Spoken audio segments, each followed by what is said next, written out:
Assalamualaikum warahmatullahi wabarakatuhu. Ang pangalan ko po ay Walid Alfonso. Ramdam ko po yung ating panawagan sa isang layunin para sa kapayapaan. Kahit pa man magkaiba po tayo ng lahi, relihiyon at kultura, maging paniniwala sapagkat we are one o tayo ay iisa sa pagkamit ng hangaring ito sa pamamagitan ng HWPL na nagbigay daan upang makakonekta kami sa iba pang mga peace networks around the world. May konkreto ng output ang aking pakikilahok sa peace building effort.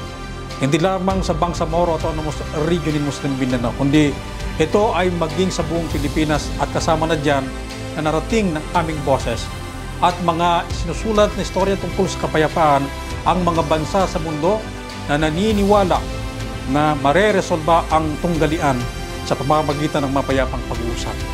At hindi kailanman magiging solusyon ang dahas sa paggamit ng wagas na kapayapaan.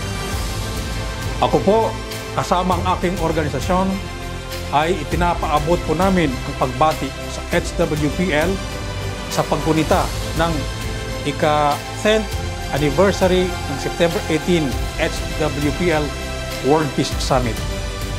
We are one.